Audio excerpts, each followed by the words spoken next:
Welcome to Tales from the Fireside. Thank you for joining me again. And today we have an incredibly special treat for you. I'm joined today by none other than Tolly Burkan. So this is a very unique opportunity. I know that Tolly doesn't do a lot of these public interviews, so we're hugely honoured to be joined by him today. So Tolly, first of all, let me say a massive thank you from myself and from everyone that's going to be watching this and sharing in this experience with us today. So thank you. It's truly my pleasure, Barry. Thank you. True. So now I know who you are because obviously I've spent a lot of time within the firewalking community, and I've learned so much about the lessons that you teach, and so much that you've given over the decades that you've been involved in this world. However, in my opinion, there's not enough people that know about this, and this is kind of where Tales from the Fireside stemmed from. It was to let people know more about firewalking and to give more of people an opportunity to get involved. So I suppose the first question I want to ask is, if somebody asked, who is Tolly Burkan, what answer would you hope they would receive? Well, I'm the person who started the firewalking movement, because until I started teaching firewalking classes, there was no such thing. I should give you a little bit of background. I was a professional magician, and I was performing professionally at the early age of 15. And when I was 15, I went to a magician's convention in New York City. And I sat next to a man named Kudabux. And Kudabux was the man who actually brought firewalking from India to England and introduced the West to this phenomenon. And Kudabux was also a performer. And so he was at the magician's convention, and I simply assumed that firewalking must be a magic trick. And so at the early age of 15, I began researching firewalking, trying to discover the trick. And I could not discover any kind of trick. And so when I was 27 years old, a friend of mine said that she belonged to a Buddhist group, and every morning at sunrise they did a fire walk. And I couldn't believe what I was hearing. I said, Linda, are you telling me you walk on glowing red hot coals? She said, yes. And so we built a giant bonfire, and we raked out the coals, and Linda walked across the coals barefoot. And without even asking any questions, I simply took off my shoes and socks and walked across the coals, because I knew she would stop me as a friend if she thought I would hurt myself. And so I crossed the coals, and without giving any more thought to it, I turned around and walked back across the coals again. And when I asked her how it was possible, she said she didn't know. And so again, I was off to the library. This was certainly before the internet. This was in the 70s. And every explanation seemed to contradict every other explanation. And finally, in 1977, Scientific American published an article specifically about firewalking. And they offered a scientific explanation. When I read this article, I was under the impression that it was not possible to get burnt if you walked on fire. Well, the only way to investigate firewalking at this point was to invite as many people as possible to firewalk with me. And so I started it with friends, and then I started putting up flyers, and I created a class. And in 1977, I was the only person on the planet teaching classes in firewalking, inviting anybody from the lay public to come and join me and walk on fire.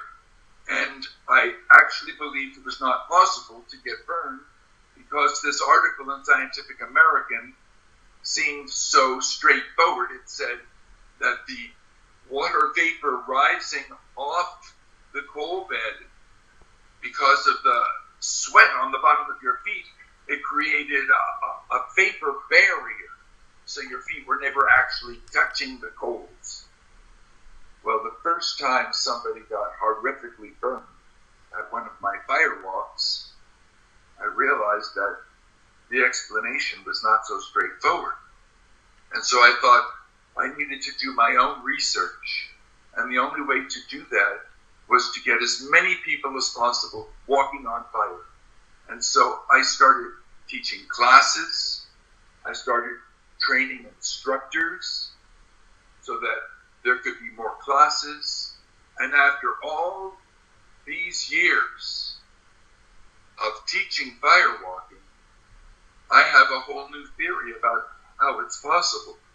And between 1977 and now, over 6 million people have firewalked, not just with me, but with all the instructors. There's thousands of instructors now on 6 continents. And for me, the firewalk, it's not about an explanation. How is this possible? It's like saying to somebody, look, you can't really enjoy an orgasm until you have the explanation on how it's possible. You've got to understand the science. You can enjoy an orgasm without ever understanding the science. You can jump out of an airplane with a parachute and have that exhilaration without understanding the science. And so for me, the firewalking is not so much about showing that something you believed was impossible is actually possible. And that's certainly one of the reasons that we do the firewalk, because it shatters a lot of your preconceived ideas about who you are and what you can do and what you can't do. For me, the firewalk represents a challenge. And everybody has challenges in their lives. And people need to have effective tools on how to deal with challenges, whether it's a divorce or cancer. It doesn't matter what the challenge is. The firewalk is a metaphor.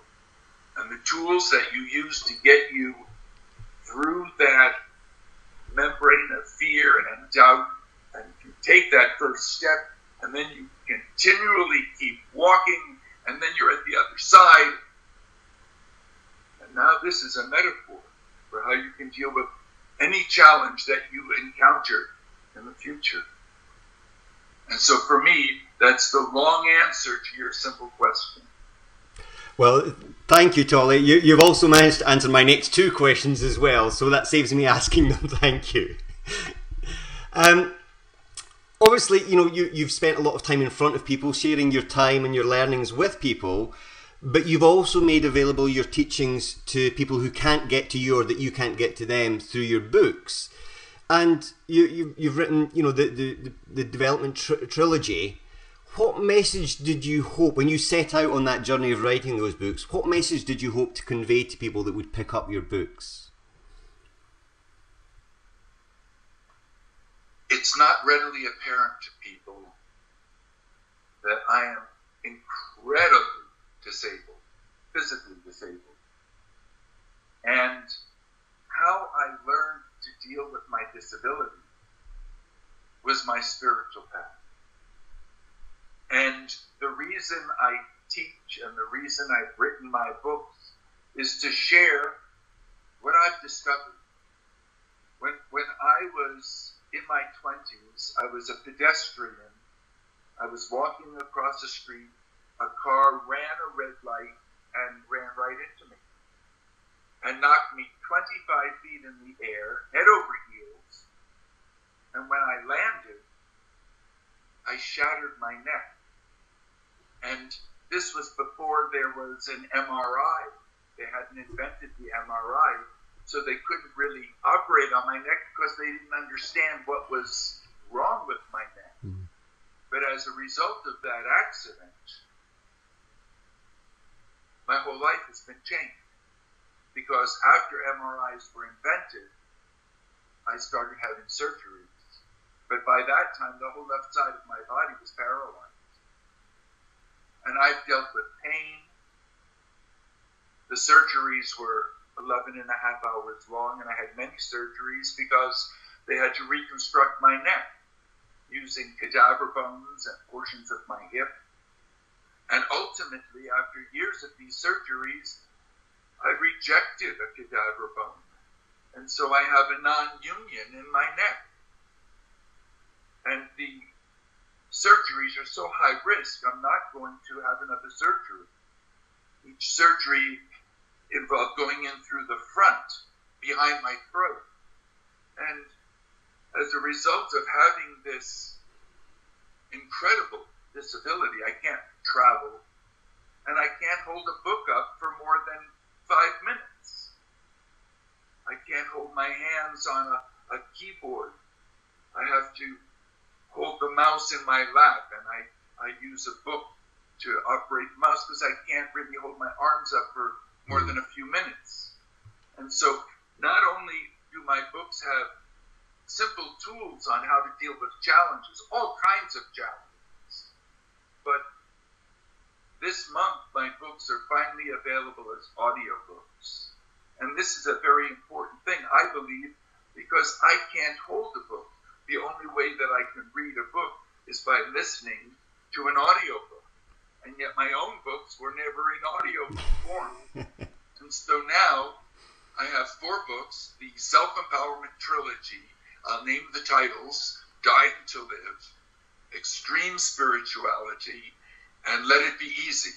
And then the sequel is called Be There Now. And now all 4 of those books are audiobooks. And my crushed neck was only one challenge. I've been through divorce. I've twice been operated on for cancer. And even after having my neck reconstructed, somebody rear-ended me on a freeway going 95 miles an hour, and my van flipped front to back, rolled 2.5 times, and landed upside down in the fast lane of the oncoming freeway. And I broke my neck again. And this was only 8 years ago.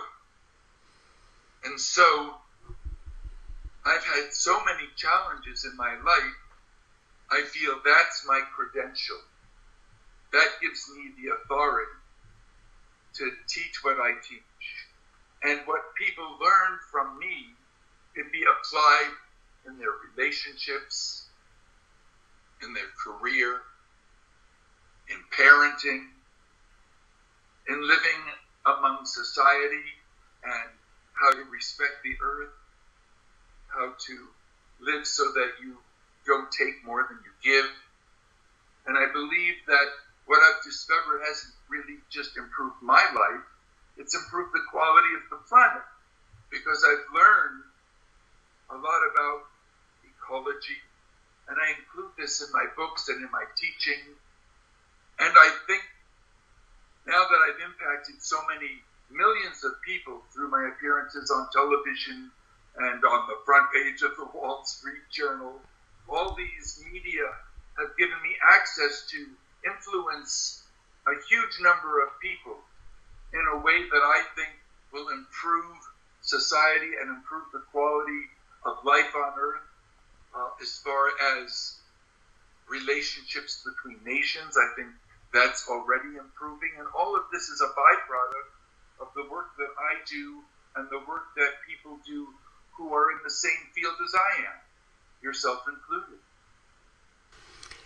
So you mentioned about challenges, and I know, having done the Firewalk Instructor training and having spent time with you in your home, that the lessons that you teach, you use some what might be perceived as extreme challenges to share those messages, to share those teachings. How do you respond when someone approaches one of those challenges but doesn't complete it in the way that perhaps they would hope? You know, I don't want to say fail, because it's not about failing, it's the lesson that they learn from it. But how would you frame that? How would you respond if someone didn't complete it the way that perhaps they expected?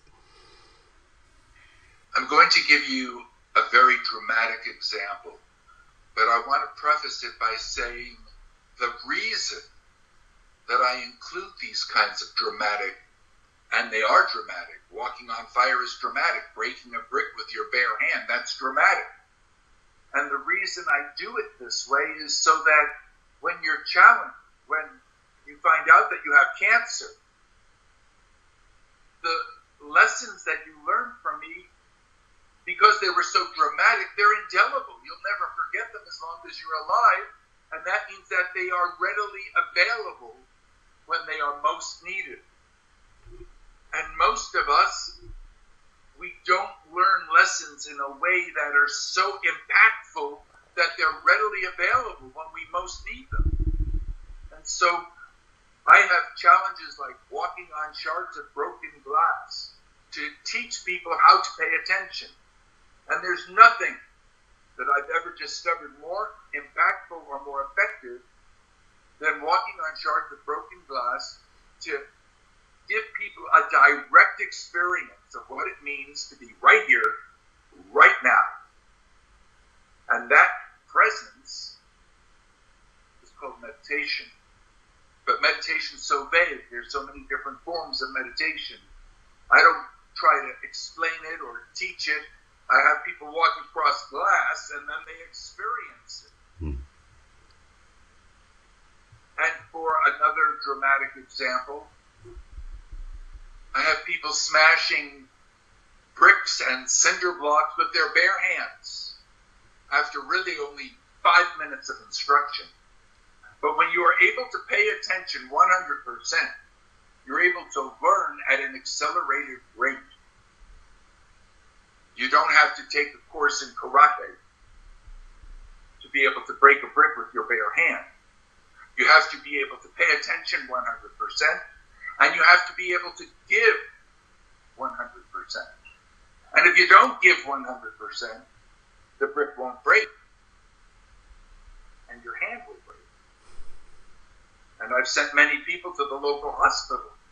They've gone into the emergency room with broken wrists and broken hands, and the doctors look at each other and say, "Oh, Tolly Burkan must be teaching a seminar this weekend." And in every single instant, when the person breaks their hand, they realize that's what they needed to learn the lesson. Because if you don't give 100% and you fool yourself and you say, "Well, I gave 100%, other trials, other tests let you get away with sloughing off. But not in these tests." And I recall one time when I was awake at 3 in the morning in so much pain. I mean, Barry, before they started doing those surgeries, I was addicted to morphine. There was nothing else that could touch the pain. But the morphine was so disabling in and of itself that I kept going through cold turkey to get off it. But after going through that kind of pain, I wound up taking morphine again. And so one time when I was not on morphine at 3 in the morning, I was screaming out loud, "God, why? Why? Why do I have to have so much pain and suffering in my life?" And God said, "Because that's what it took to bring you to me."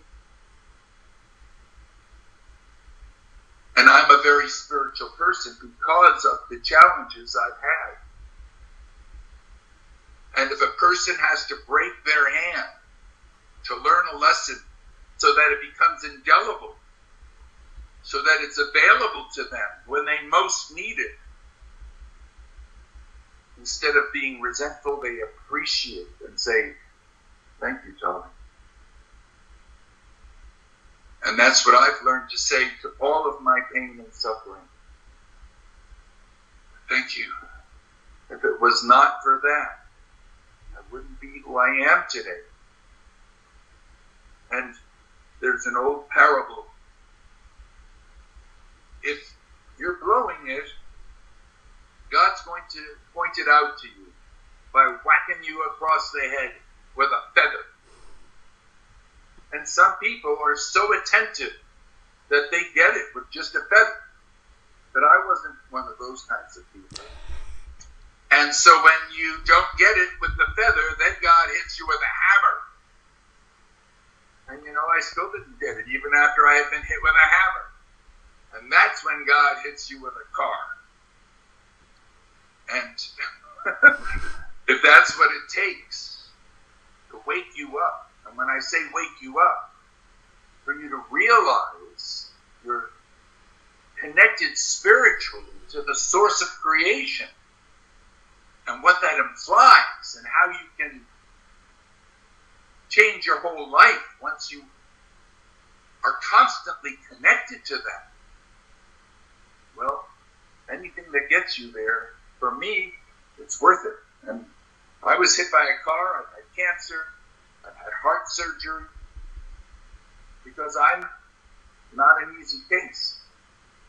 But I always wind up saying thank you, because it shows me that I'm always connected to this higher power.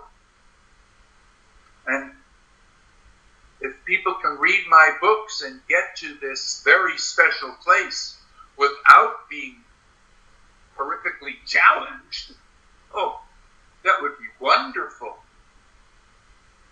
And then if you read my books and you do get challenged, I think you'll find that those tools will be available to you, even if you haven't walked on fire. Because I've written those books in such a way so that they would have an indelible impact on people. And from the response that I received, I know that I succeeded in that. Absolutely. Thank you for sharing that with us, Tolly.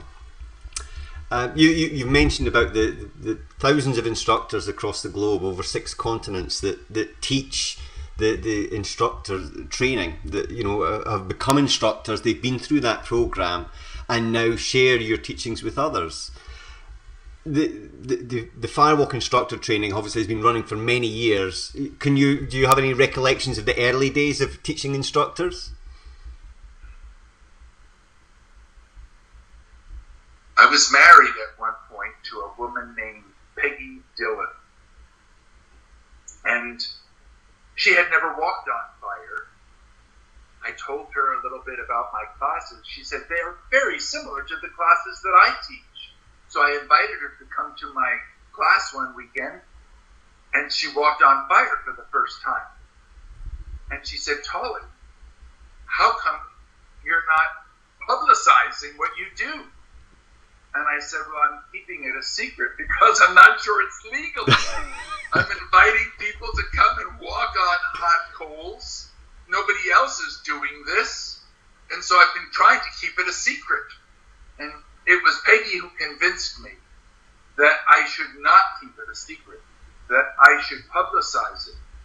And so when I started advertising this, the response was so overwhelming, I couldn't fulfill the response. And so Peggy and I decided we were going to train instructors on how to teach firewalking classes safely so that people didn't have to learn by making mistakes.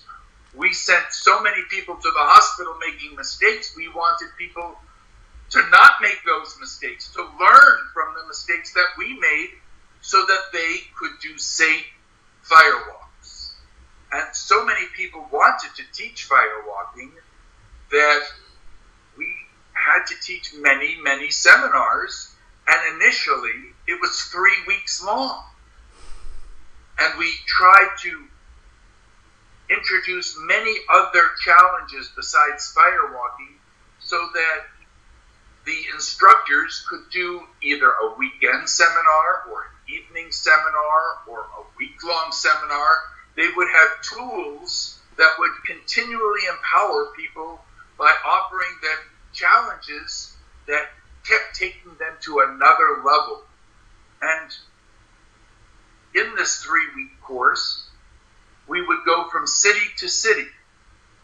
We would start at the Canadian border, and we would go through all the big cities down to San Diego, wow, the whole West Coast. And every night we were in another city. And then after the seminar, we would gather in the hotel and we would dissect the seminar and talk about what happened. Well, because so many people wanted to do the firewalking instructor training, we had to shorten it. And so it went from 3 weeks down to 2 weeks, and from 2 weeks down to 1 week. And so instead of having a caravan of RVs and vans going down the West Coast, we kept it in one place, and we had participants from the local community come in and participate, and the people in the seminar would actually start teaching the classes within the 1 week. And eventually we became so skilled that we were able to teach how to lead firewalks safely in a weekend. And that enabled us to offer this to so many more people. And that's why there's over 6 million people on the planet who have firewalked, because there are literally thousands of firewalking instructors today. And I feel part of my legacy is not just creating a format so that people could walk on fire safely after just 2 hours of instruction and receive transformational tools they can apply in all areas of their lives. The other contribution that I've made is creating a seminar that trains instructors to lead firewalks. Perfect. And, you know, one of your obviously most famous students, I suppose, is, of course, Tony Robbins. Do you remember much about Tony being in the seminar, or is it just a blur of people passing through your doors? Well, I remember Tony for a number of reasons. My mother and father were there that night, and my father's brother, Harold, who was a professional magician and trained me when I was a child, and his wife. So my aunt and uncle and my parents were there, and Tony is 6'7" tall, and he comes in wearing Oshkosh Bagosh engineer overalls. So he was so obvious, and he was the only one who burned his feet that night. And when he tells the story, of course, he doesn't mention that because he's a showman, and all the more power to him. But there was a reporter there that night from, I forget which Los Angeles paper, and they interviewed Tony, and they talked about his foot blistering.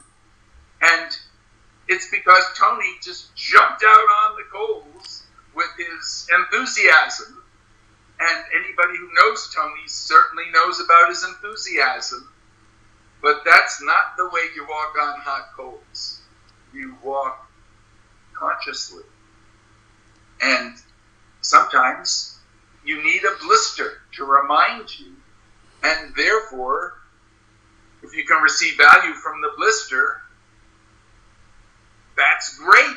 And some people who burn their feet say they got so many powerful lessons, they wouldn't have received those lessons if they hadn't burned their feet. So the firewalking, movement has been moving now for many years. How do you envisage the future of the firewalking movement? How would you like to see it grow and develop? Well, I see the firewalk as a portal.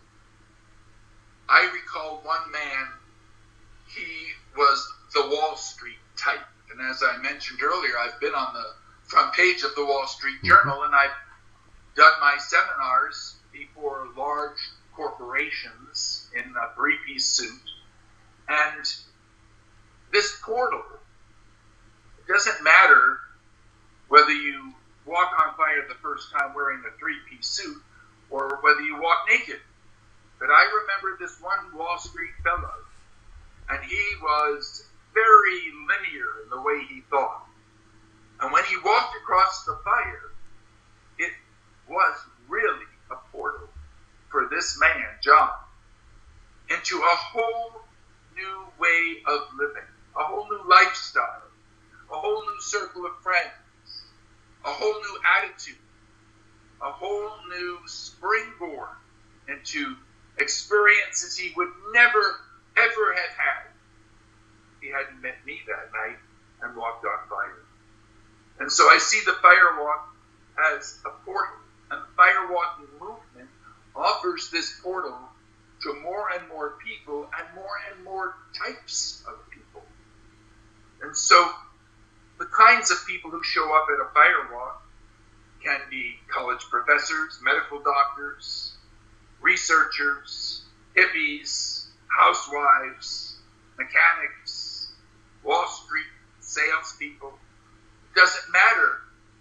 Everybody's able to extract something from it. And just like John, who has a whole new lifestyle as a result of that one evening, now there are millions of people who go through this portal, and it opens their eyes.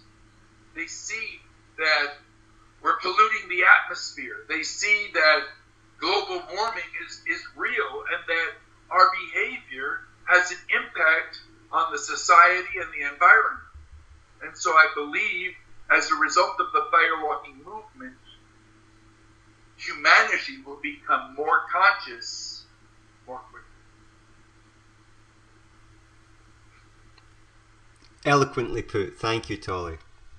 So, I'm kind of coming to the close here. So, I suppose I want to ask you, is there anything you would want to share? You know, if somebody who stumbles across this video and thinks, who are these two crazy guys talking about fire and all this stuff, what message would you pass on to them? Well, one of my books, called Let It Be Easy, makes no reference to Firewalk. It does not even say I'm the founder of the Firewalk. It simply offers simple tools to make your life easier. And what I haven't mentioned yet is when I was in my early 20s, I twice tried to kill myself. I was so overwhelmed with self-doubt, I didn't even feel I could go through life. And so this book, Let It Be Easy, I wish I could have read it when I was a teenager. When the book first came out, I offered it free of charge to every high school guidance counselor in the United States, because these are basic tools that everybody can use, even people who aren't attracted to esoteric things like firewalking. I have in that book something I call the 5 points of power and the 7 life requirements. And these 7 life requirements, it doesn't matter if you're a Catholic or a Jewish or a Muslim, it doesn't matter who you are. These will improve your life. And the 5 points of power, you can use those whether you're a doctor or a lawyer or a dentist or a mechanic or a ditch digger. And so I'm hoping that people will read Let It Be Easy. And if you get value from it, well then perhaps you'll read some of my other books, because I know it will absolutely change your life for the better. You're looking at somebody who not only tried to kill himself, my heart stopped the first time. They revived me, so I actually did kill myself. And to go from that end of the spectrum to the opposite end, where I am so happy I teach other people how to be happy, that's no small thing. And so, if you see this tape, I hope you will read one of my books, because I really do believe it could change your life. Thank you. And if you want to get one of those books, then you can visit tollyburkan.com or, of course, on Amazon in whichever country you're in, and pick up those books. Let me spell my name. Absolutely. Depending upon what country you're in, you may not know how to spell Tolly Burkan. T like Tom. OLLYBURKAN.